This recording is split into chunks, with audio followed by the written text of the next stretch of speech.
ওরে আল্লাহর গোলাম, আমি তোরে দুনিয়ায় তো একটা সুন্দর পবিত্র অবস্থায় তোমারে দুনিয়ায় পাঠাইছিলাম, এখন তুমি গুনাহ করে করে হাতের গুনাহ, চোখের গুনাহ, কানের গুনাহ, অন্তরের গুনাহ, গীবত শেকায়াতের গুনাহ, মিথ্যা কথার গুনাহ, অন্যের হক নষ্ট করার গুনাহ, জুলুম করার গুনাহ, মা বাবার সাথে বেয়াদবির গুনাহ, ওলামায়ে কেরামের সাথে বেয়াদবির গুনাহ, এই গুনাহ করে করে তোমার কলবটা ওই সূর্যের তাপের মতো মাটি যেরকম ফেটে যায়, তোমার অন্তরটা ভেঙ্গে ভেঙ্গে টুকরা টুকরা হয়ে গেছে। এখন নামাজের ফসল উৎপাদন হয় না, রোজার ফসল উৎপাদন হয় না, জিকিরের ফসল কলব গ্রহণ করতে চায় না, জিকির গ্রহণ করতে চায় না, পাগড়ি নামের ফসল তোমার অন্তর কবুল করতে চায় না, মেসওয়াকের আমল তোমার অন্তর কবুল করতে চায় না। আখিরাতের চাষাবাদের জন্য কলব এখন দুর্বল। কয় আলেমদের মজলিসে যদি অন্তরকে দুর্বল করে বসো, আমি আল্লাহ কুদরতে রহমতের বৃষ্টি যখন বর্ষণ করব, সিনার মধ্যে গিয়া ধাক্কা লাগতে থাকবে, ধাক্কা লাগতে থাকবে, ধাক্কা লাগতে থাকবে। একজনার সিনায় যখন রহমত আসবে, ওখান থেকে আর একজনার সিনায় লাগবে, আর একজনার সিনায় লাগবে, লাগতে লাগতে লাগতে লাগতে অন্তরটা কেমন যেন তাজা তাজা এক ভাব। এতক্ষণ প্যান্ডেলে ঢুকার আগে ছেলের চিন্তা, মেয়ের চিন্তা, বাড়ির চিন্তা, গাড়ির চিন্তা, ক্ষমতার চেয়ার গেল কই, টাকা গেল কই, বাড়ি গেল কই, কিন্তু এখানে আসার পরে কেমন যেন ছেলে মেয়ের চিন্তা নাই, বাড়ির চিন্তা নাই, ঘরের চিন্তা নাই।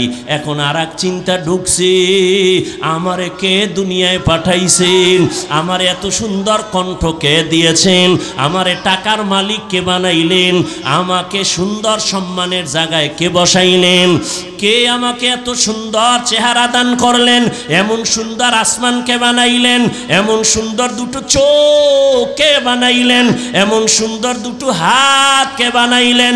তারে খুঁজতেছে, অন্তরে পাগল হয়ে গেছে, সে কে, সে কে, খুঁজতে খুঁজতে খুঁজতে খুঁজতে একটা তামান্না অন্তরে তৈরি হয়ে গেছে।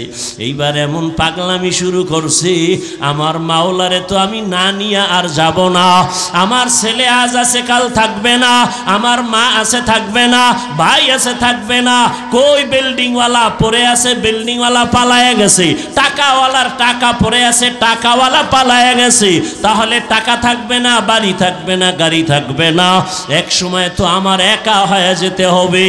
ওই সময় তো চিন্তা করে দেখলাম, ওই সময় আমার আপন কেউ নাই, আমার ডানে মাটি, বামে মাটি, সামনে মাটি, পেছনে মাটি, অন্ধকার অন্ধকার। ওই সময় আমি দেখলাম একজন আমার আপন, তিনি একমাত্র আমার মালিক, আমার আল্লাহ রব্বুল আলামিন। আমার আল্লাহর মোহাব্বত অন্তরে জমা হয়ে গেছে। ও আল্লাহর বান্দা, যে টাকার পাগল যে টাকার পেছনে দৌড়ায়, যে ক্ষমতার পাগল সে ক্ষমতার পেছনে দৌড়ায়, যে নারীর পাগল সে নারীর পেছনে দৌড়ায়, যে গাড়ির পাগল সে গাড়ির পেছনে দৌড়ায়, আর যারা আমার মালিকের পাগল, ওই মাওলার পাগলগুলো খালি তালাশ করে আমার মালিক, আমার মালিক। আমি বাড়ি পাইছি, গাড়ি পাইছি, টাকা পাইছি, কিন্তু আমার মালিকের তো আমি পাইলাম না। আমার মালিকের আমি কোথায় পাই? আমি যে টাকা নিয়ে পাগলামি করি, এই টাকা তো আমারে চায় না। আমি যে ক্ষমতার পিছনে জীবন কাটাই, সে ক্ষমতা তো আমারে চায় না। আমি যে স্ত্রীর জন্য জীবন দিতেছি, সেই স্ত্রী তো আমার জন্য জীবন দিবে না, দিবে দিবে না। আমি যে সন্তানের পেছনে রক্ত ক্ষয় করতেছি, ঘাম ছুটায় কামাই করি, সন্তান তো আমার জন্য কিছু দিবে না। স্বার্থে আঘাত লাগলে সব চলে যাবে। কিন্তু চিন্তা করে দেখলাম, একদিন আমাকে আমার মা ছেড়ে দিবে, বাবা ছেড়ে দিবে, ভাই ছেড়ে দিবে, সন্তান ছেড়ে দিবে। আমাকে সবাই ছাড়িয়া ওই বাঁশবাগানে রাখবে, কিন্তু আমার মাওলা যিনি আমার আসল মালিক সে আমাকে দূরে ঠেলে দিবেন না। আজকে তো দেখি স্বার্থে আঘাত লাগলে মা আমাকে ভালো জানে না, ভাই আমাকে ভালো জানে না, বন্ধু আমাকে ভালো মনে করে না। আল্লাহ আমি তোর কেমন আদরের মোহাব্বতের মালিক। তুই জীবনে আমার দেওয়া পানি পান করলি বিনা টাকায়, আমার দেওয়া সূর্যের আলো ভোগ করলি ফ্রি, আমার দেওয়া গাছের ফল খাইলি ফ্রি, আমি একটা টাকাও বিল চাই নাই, বিল নেই নাই। ও বান্দা, আমি আল্লাহর সব নেয়ামত খাইয়া একবারও তুই মসজিদে হাজিরা দিলি না, জিকিরের মজলিসে বসলি না, আমি আল্লাহকে আল্লাহ বলে ডাক দিলি না। আমি আল্লাহ রাগ কইরা তোর পানি বন্ধ করি নাই, খানাও বন্ধ করি নাই। আমি আল্লাহ তোর জন্য চলার রাস্তা বন্ধ করি নাই। তোর গুনার কারণে আমি জানি তুই কোন দিন কোথায় কয়টা অন্যায় করেছ। অন্ধকারে মোবাইল নিয়ে গুনাহ করেছো, আমি আল্লাহ সব তাকাইয়া তাকাইয়া দেখেছি। তুই চোখের দ্বারা কয়টা গুনাহ করেছো, হাতের দ্বারা কয়টা গুনাহ করেছো, কেউ জানে না, দরজা জানালা বন্ধ। আমার রহমতের দরজা তো বন্ধ নাই। আমি আল্লাহ রাগ করে পানিও বন্ধ করি নাই, সম্মানের চেয়ার থেকেও ফালাইয়া দেই নাই, বরং আমি এত মায়া নিয়ে তোরে ডাকছি, আয় আয় আয়। আমার রহমতের দরজা ছাড়িয়া তুই কোথায় যাও? ওরে বান্দা, আমার দরজা ছাড়া তুই যেদিকেই যাবি সেদিকেই তো জাহান্নামের আগুন। ওই জাহান্নামের আগুন তো সহ্য করতে পারবি না। রে বান্দা, ফিরিয়া আয় আয়। যদি একবার ফিরিয়া আইসা একবার আল্লাহ বলি আমাকে ডাক দেও, তোর জীবনের সব গুনাহ আমি মাফ করে দিব। ইয়া ইলাহি মুঝসে মুঝকো দূর কর, ताके देखो मुझ में तुझको एक नजर। या इलाही तू मेरा माबूद है, या इलाही तू मेरा माशूक है। আল্লাহ পাক চান না তার আদরের কোনো গোলাম জাহান্নামে যাবে। আল্লাহ বড় মায়া কইরা বানাইছেন তো, এই জন্য আল্লাহ এক সেকেন্ডের জন্য চান না তার বানানো কোনো আদরের গোলাম জাহান্নামে যাবে। এলাকায় একজন আল্লাহর ওলি আসছেন, মানুষ দোয়ার জন্য লাইন দিছে। খবর শুই না সনাতন ধর্মের একটা যুবক হিন্দু ছেলেও দেখা করতে গেছে, দোয়া নিবে। আল্লাহর ওলির সামনে গিয়া যখন দাঁড়ায় গেল, সুদর্শন ছেলেটা হুজুরে হাত বাড়ায় দিছে সালাম। হিন্দু ছেলে সালাম পারে না, মোটামুটি বলছে, আর কয় হুজুর দোয়া করবেন, আমি হিন্দু ধর্মের ছেলে। হুজুর এই কথা শুই না হাতটা চাপ দিয়া ধরছে আর ছাড়ে না।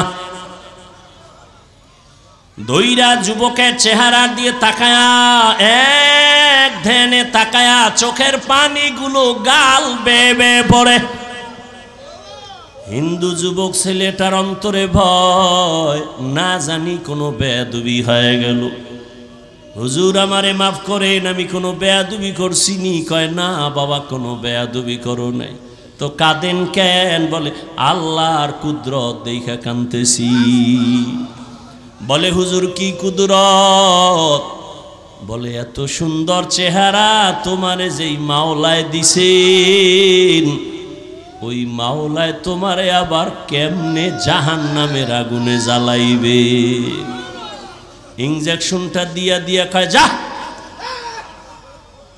আল্লাহওয়ালাদের প্রত্যেকটা কথার মধ্যে বরকত। এক ইনজেকশন দিয়া দিছে, যা এবার বাড়ি যা। কিন্তু যুবকের অন্তরের মধ্যে ধাক্কা লাইগা গেছে, কইল কি আমারে হুজুরে? বাড়ি যাইয়া একা একা চিন্তা করতে করতে পাগলের মতো, আসলেই তো, আরে জাহান্নাম কেন? আমি মরার পরে তো আমারে কবরে যাওয়ার আগেই তো আগুন লাগাবে। না, এত সুন্দর চেহারা আমি আগুনে জ্বালাইতে চাই না। একটা দৌড় মারিয়া আবার আল্লাহওয়ালার দরবারে গিয়া হাজির। আল্লাহর ওলি কয়, হুজুর দয়া করে আমারে মাফ করে দেন, আর আমারে তওবা পড়ায়া দেন, কালেমার রশি আমার গলায় লাগায়া দেন। আমি আর জাহান্নামের পথে এক সেকেন্ডের জন্য চলতে চাই না। আরে আমি তো মরলেই দুনিয়াতে আমার মুখে আগুন দিয়া দিবে। আমি দুনিয়ার আগুনও চাই না, জাহান্নামের আগুনও জ্বলতে চাই না।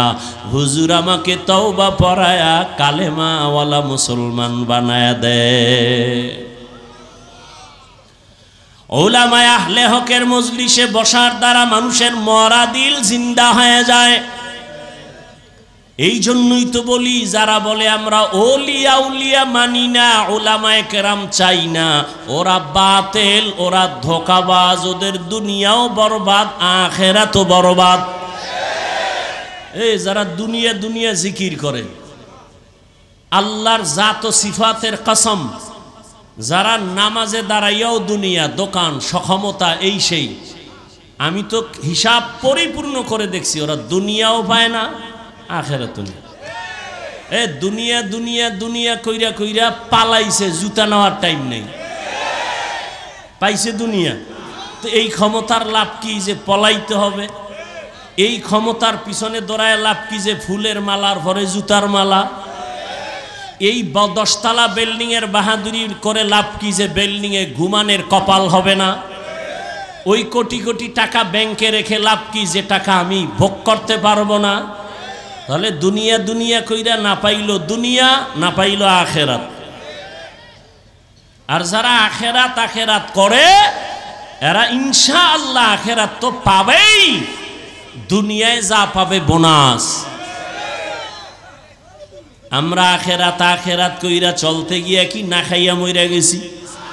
মহামারী করোনায় চাকরি নাই, ব্যবসা নাই, দোকান বন্ধ, চাকরি বন্ধ, ট্রেন বন্ধ, ব্যবসা বন্ধ, ফ্যাক্টরি বন্ধ, সব স্কুল কলেজগুলো বন্ধ। কিন্তু খবর নিছেননি, কোরআনের একটা মাদ্রাসাও বন্ধ হয় নাই। বন্ধ হইছে? কোন হুজুর কি না খাইয়া ঢাকার শহরে ভিক্ষা করেছে? কষ্টে যদিও জীবন কাটাইছে, কিন্তু গভীর রজনীতে আমার মাওলার সাথে কথা বলছে। অতিও গভীর হয় রজনী যখন, নীরবে প্রভুর নাম জপিও তখন। প্রভুর করুণা যদি পাইবারে চাও, গভীর রাতে উঠে প্রভুর গুণগান গাও। আমার আল্লাহ চান না কেউ জাহান্নামে যাবে, এক সেকেন্ডের জন্য চান না। কিন্তু এটাও সত্য, কোন মুমিন ছাড়া কোন বেঈমান জান্নাতে যাবে না। আল্লাহ কাউকে জাহান্নামে দিতে চান না, এই জন্যই তো সবার নামে জান্নাতে বাড়ি লেখা আছে। দ্বিতীয়ত তওবার দরজা খোলা। কেন কয়, তুই জীবন ভর গুনাহ করছো, 50 বছর লাগাইয়া গুনাহ করে করে পাহাড় বানাইছো, আর আমার কাছে যদি একবার বলো মাফ করে দাও, তোর 50 বছরের জীবনের সব গুনাহ 1 সেকেন্ডে মাফ করে দিব। তবে আমার কাছে মাপ চাওয়া লাগবে। ইয়া আইয়ুহাল্লাযীনা আমানুস্তাঈনু বিস-সাবরি ওয়াস-সালাহ। আল্লাহ বলেন, হে মুমিন, সাহায্য কামনা কর 2 জিনিসের মাধ্যমে, ধৈর্য আর নামাজ। কেন কয়, আমি আল্লাহ ধৈর্য ধারণকারীর বন্ধু হয়ে থাকি। নবীজি বলেন, লা মাইয়ুরিদিল্লাহু বিহি খাইরান ইউসিব মিন। আল্লাহ যাকে বেশি আদর করেন, ভালোবাসেন, তাকে মুসিবত দিয়া পরীক্ষা নেন। আল্লাহ বেশি মায়া করছেন নবীদেরকে, তাদের পরীক্ষাও বড় কঠিন। আইয়ুব আলাইহিস সালামের কঠিন পরীক্ষা, ইউনুস নবীর কঠিন পরীক্ষা, মুসা নবীর কঠিন পরীক্ষা, ইব্রাহিম নবীর উপরে পরীক্ষা, সর্বশেষ আমার নবীর উপরে কঠিন পরীক্ষা। যেই নবী দোয়া করলে উহুদ পাহাড় স্বর্ণ বানায় দিতেন আমার আল্লাহ, সেই নবী না খাইয়া কষ্ট করে করে পেটের মধ্যে পাথর বেঁধে নবী দিনের কাজ করে। যেই নবী দোয়া করলে আমার আল্লাহ উহুদ পাহাড় স্বর্ণ বানাইতেন, ওই নবীর 3 বছর পর্যন্ত শিয়াবে আবু তালিবে গৃহবন্দী কইরা রাখছে। খানা দেয় না, পানি দেয় না। মায়ার নবী গাছের পাতা সিরা সিরা চাবায়া চাবায়া পেটের ক্ষুধা নিবারণ করে। আর আমার আল্লাহর কাছে কান্না করে বলেন, আল্লাহ আমারে গরিবী হালাতে রাখিও, গরিবী হালাতে মরণ দিও, কিয়ামতের দিন গরিবদের সাথে আমারে উঠাইও। আমার নবী বলে, গরিবেরা বড় লোকের বাড়ি গাড়ি দেখে আফসুস করিস না। যদি গরিবী হালাতে আমার মাওলারে নিয়ে কবরে যাইতে পারো, আমার আল্লাহ ধনী লোকের 500 বছর আগে গরিবের জান্নাত দিয়া দিবে। বেহেশত আজা কে আজারে নবাশত কাছে রাবা কাছে কারে নবাশত। আল্লাহ বলেন সাহায্য প্রার্থনা করো। কেন? মুমিনকে বললেন কেন? জান্নাত শুধু মুমিন পাবে, কোনো বেঈমান পাবে না। মুমিনকে আল্লাহ বলেন গায়ের জোরে আগাইতে পারবা না, কারণ তুমি জন্মগত দুর্বল। ওয়া খুলিকাল ইনসানু যায়ীফা, আমি মানুষের বড় দুর্বল করে বানাইলাম। একটা পিপিলিকার কাছেও তুমি দুর্বল, একটা মশার কাছেও তুমি দুর্বল। খানার বেলায় দুর্বল, ঘুমের বেলায় দুর্বল, মেধার ক্ষেত্রে দুর্বল, দুনিয়ার লাইনে দুর্বল, ধর্মের লাইনেও তুমি দুর্বল। মনে হয় যেন তোমার মতো দুর্বল কোনো প্রাণী জমিনে নাই।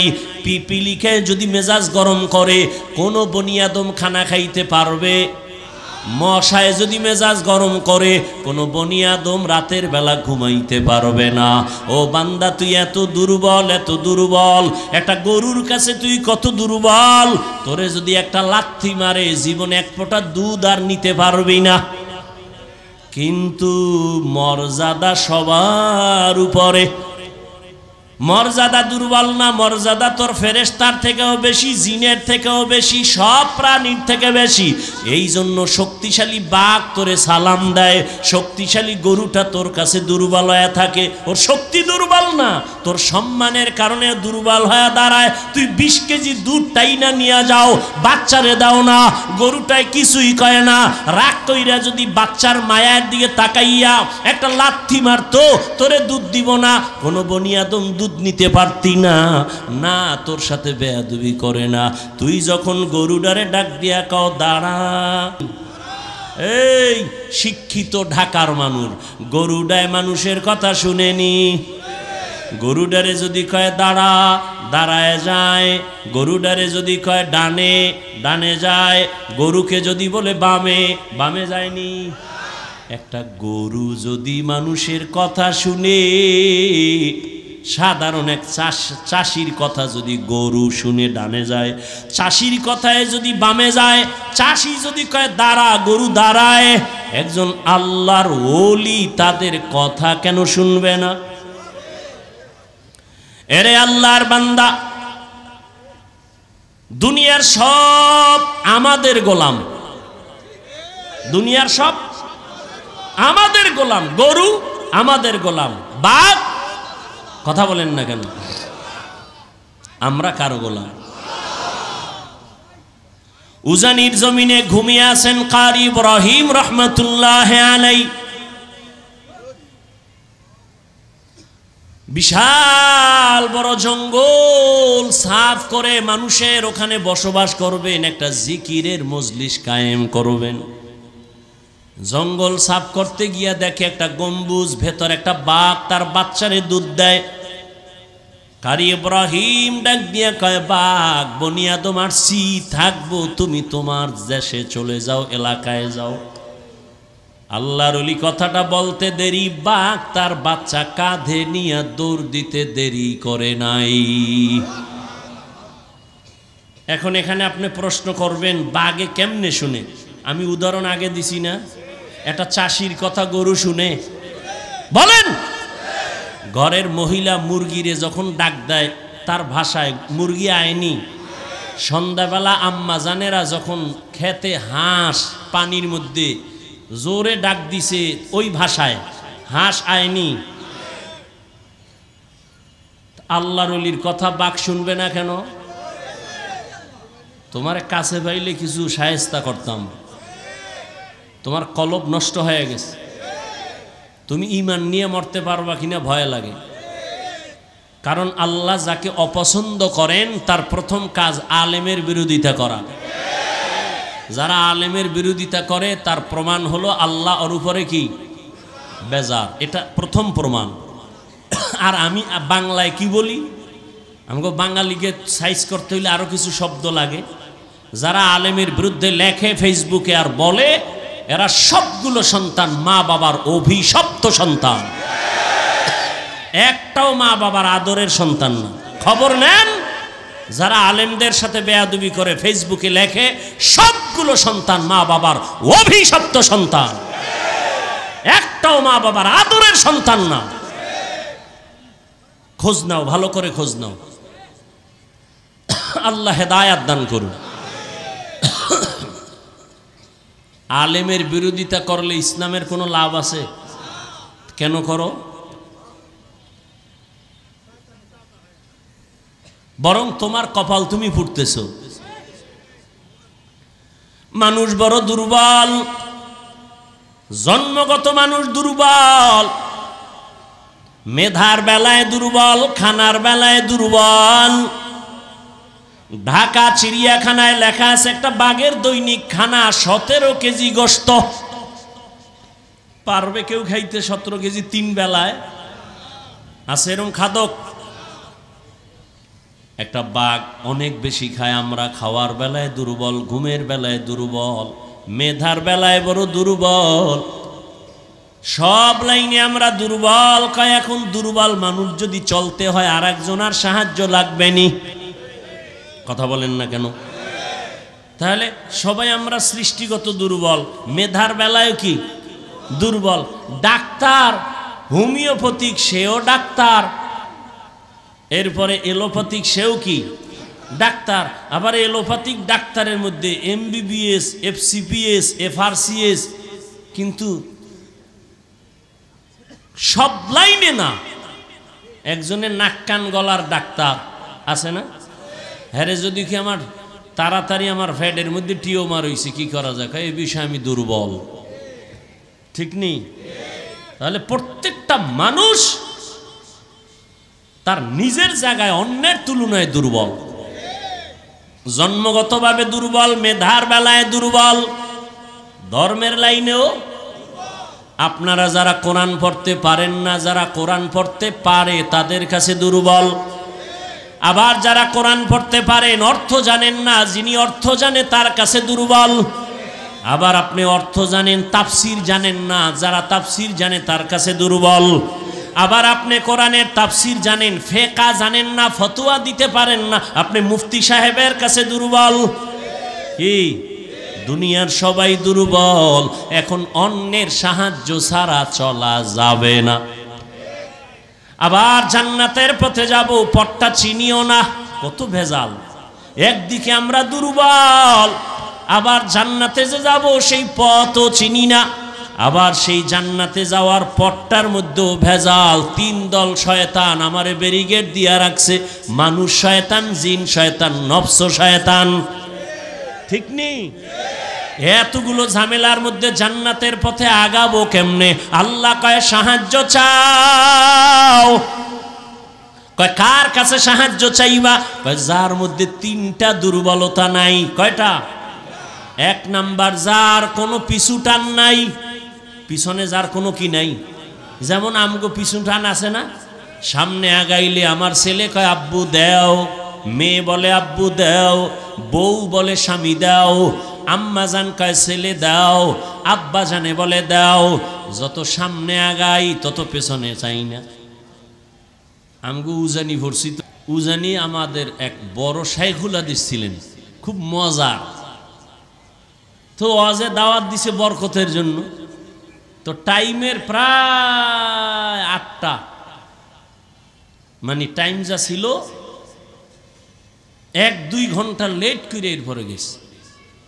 ওয়াজে উঠা রস করে, রস মজাক কয় আমি দেরি হয়ে গেছে আসতে বাসার থেকে, আমারে 8টা দেওয়ে ভাইছে। দেওভরি কই না আমরা, দেওভরি। আরে ভাই কথা বলেন। হুজুরে কয় আমারে 8টা দেয় পাইছে, দেও পাইছে, দেও পাওনে দেরি হয়ে গেছে। আমারে কয় দেওয়ে পাইছে। এখন সবাই তো বুঝছে হুজুরে শাইখুল হাদিস, এরে ভরিতে পায়, জিনে পায়, বুতে পায়, দেওয়ে পায়। হুজুরে কয় না, দেও পাইছে মানে 8টা দেও কি। বউ কয় দেও, এই দেওয়ে আমার 5 মিনিট গেছে। ছেলে কয় দেও, এই দেওয়ে গেছে আরো 5 মিনিট। মাইয়া কয় দেও, এরম কয় দেও। 8টা দেও দিতে দিতে আমার 1 ঘন্টা 2 ঘন্টা লেট হয়ে গেছে। তাহলে জমিনের মধ্যে এমন একজন বান্দা, আল্লাহ বলেন সাহায্য লাগবেই, সাহায্য ছাড়া চলা যাবে। তাহলে যেই চোরার ঘরের চোরা কয় আমি একা একা জান্নাতে যাব, আমার আলেম লাগে না, পীর লাগে না, ও জীবনে জান্নাত পাইব? জীবনে সম্ভব না। আমি স্পষ্ট ঘোষণা দিচ্ছি, পিছনও দিছে, আজও দেই। যারা ওলিয়া উলিয়া মানে না, ওরা বুখারী শরীফ মানে না, কোরআন শরীফ মানে না, ওরা বাতিল। ওদেরকে যারা বাতিল বলে না, তারাও বাতিল।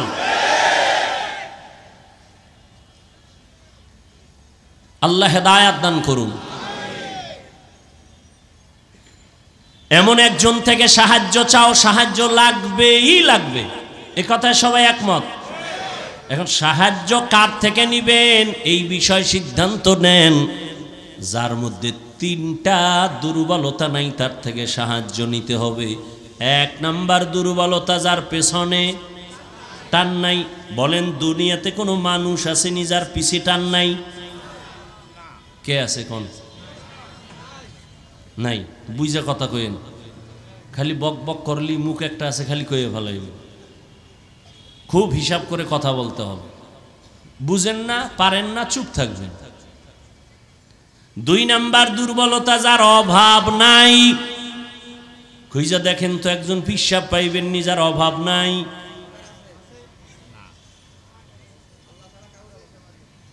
দুনিয়াতে এমন একজন নেতা পাইবেননি অভাব নাই।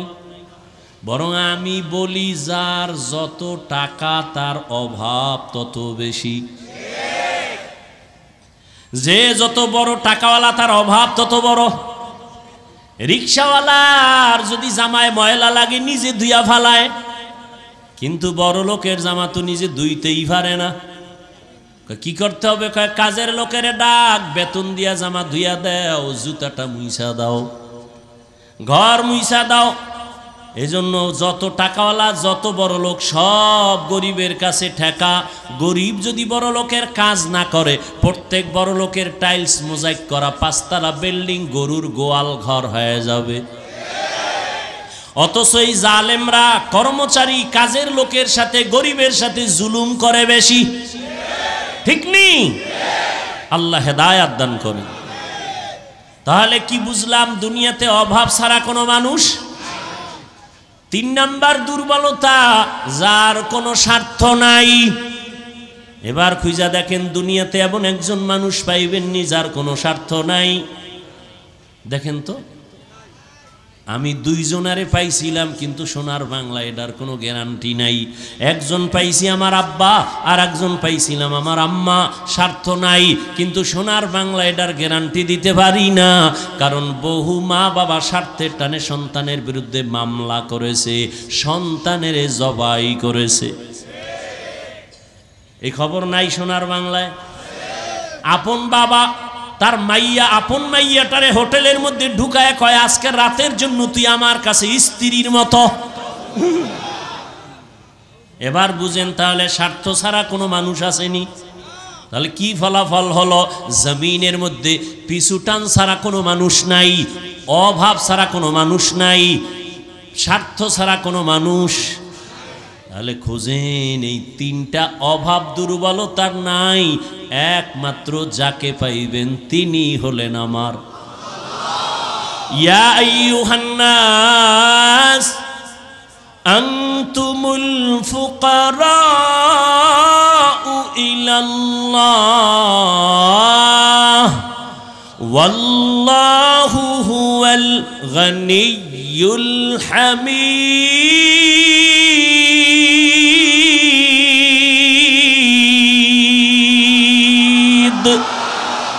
गर तवक्कुल मी कुनी हर सुबह शाम मीरा सनद रिज़्क़ तू अज़ला मकाम जुज़बा हक़ची ज़े मखा अज़ इंसुजा फज़ले उ आमस्ते दर जुमला जहा।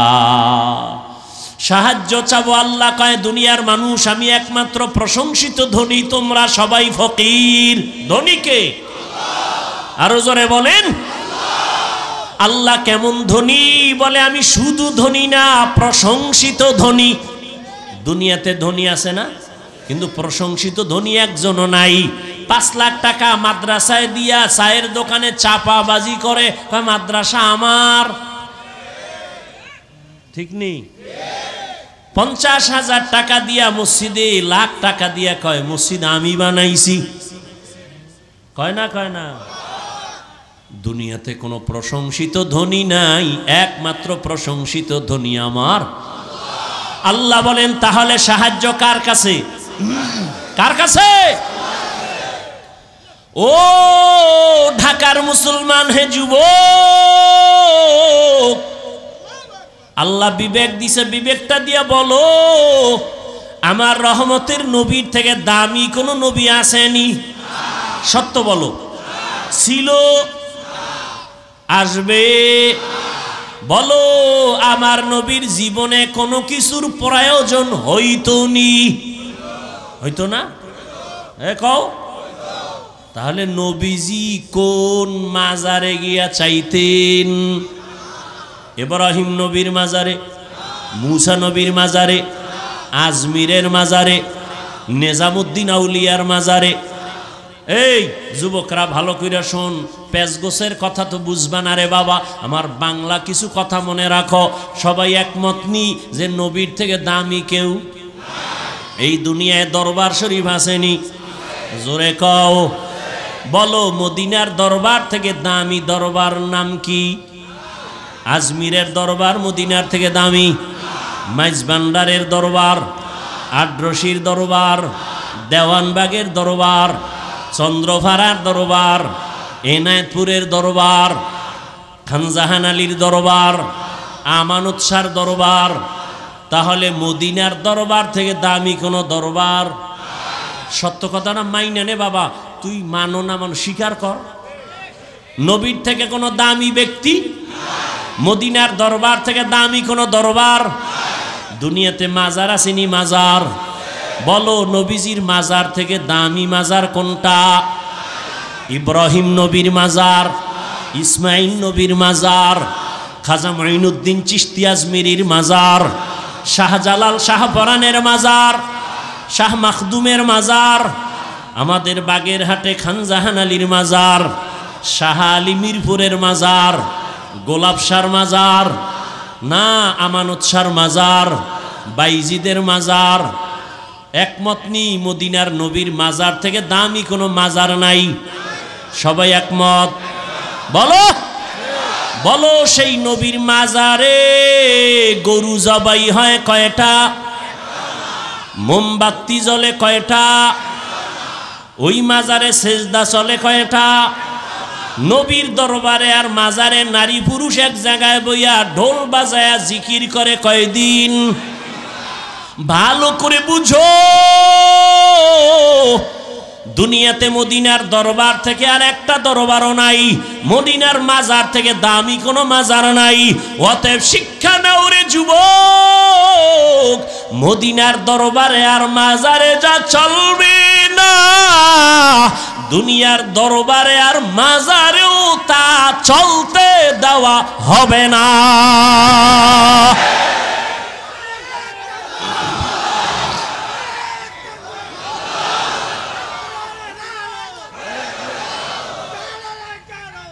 ভাইরা আমার, মাজারে মোম জ্বালাইলে যদি আল্লাহ খুশি হয়, তাহলে অর্ডার দিয়ে একটা বড় মোম নবীর মাজারে আগে নেওয়া উচিত না কি? মাজারে সেজদা দিলে যদি অনেক বরকত হয়, তাহলে রসুলের মাজারে সেজদা আগে দেওয়া উচিত না? কেউ দিছে? এই পাগলামি কেন? আল্লাহ হেদায়াত দান করুন। जिंदगी में बंदगी तू करना है, जिंदगी में बंदगी तू करना है, जिंदगी बे बंदगी शर्मिंदा है, जिंदगी बे बंदगी शर्मिंदा है।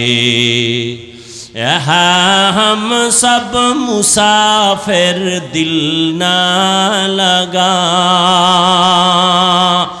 अहले दिल की नजर से रूह करता जा,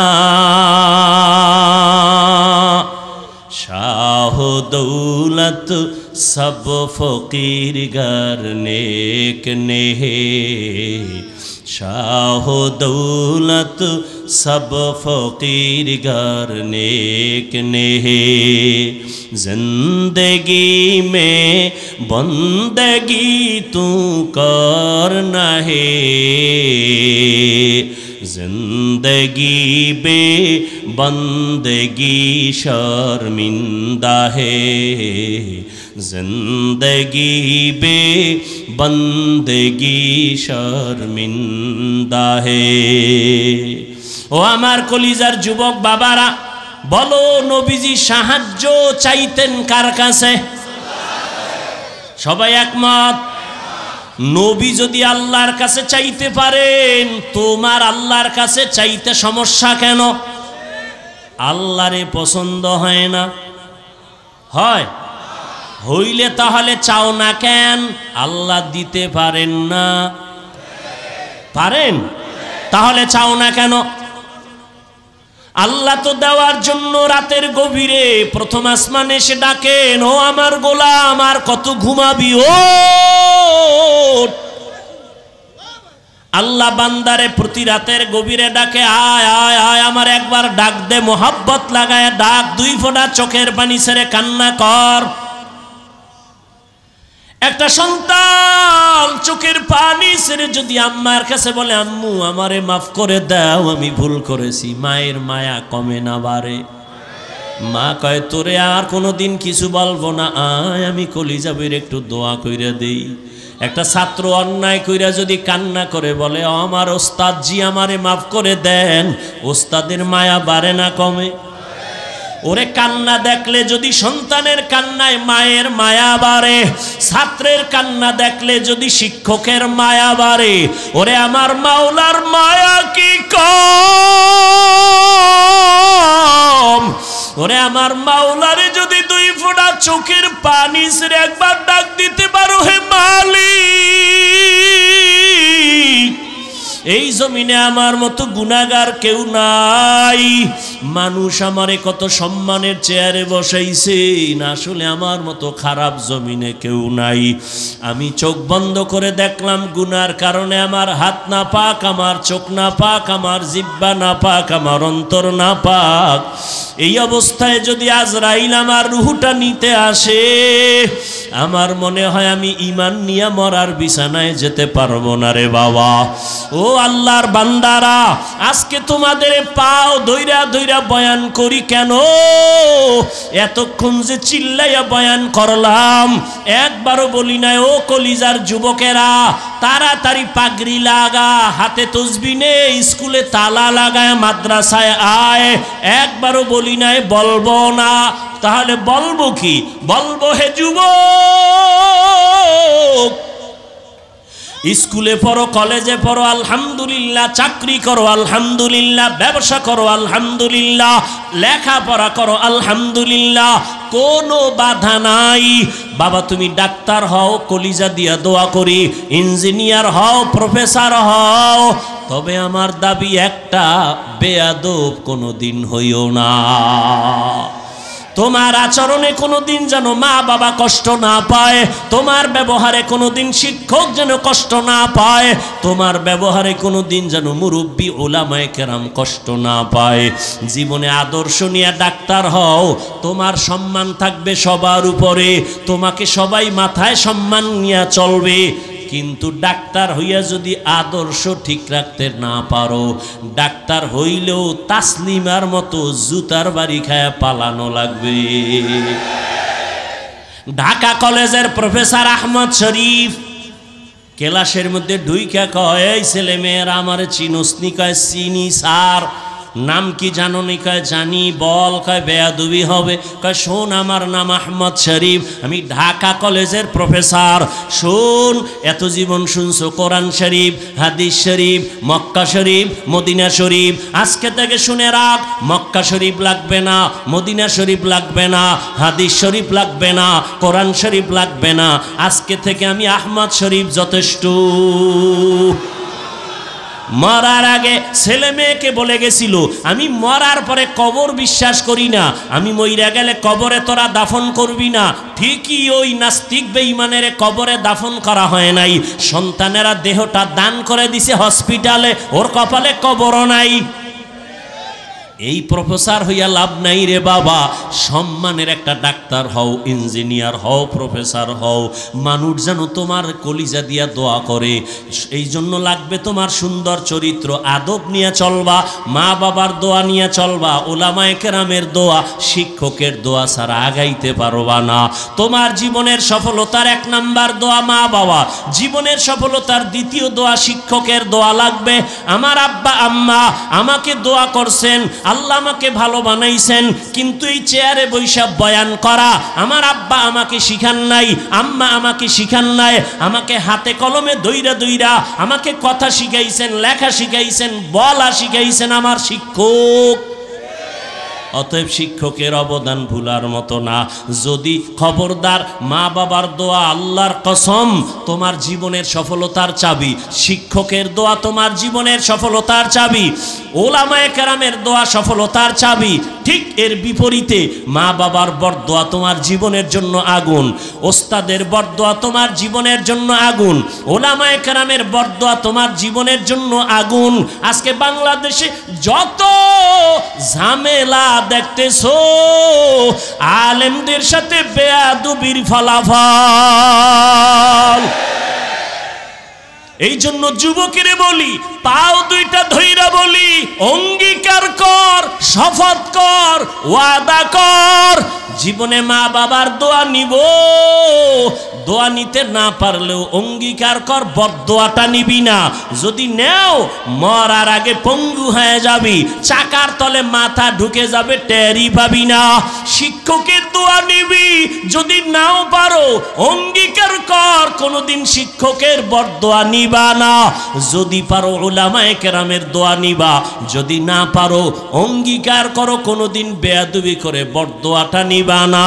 এই অঙ্গীকার কইরা যদি চলো, ডাক্তার হলো তোমার জীবন সফল, ইঞ্জিনিয়ার হলো তোমার জীবন সফল।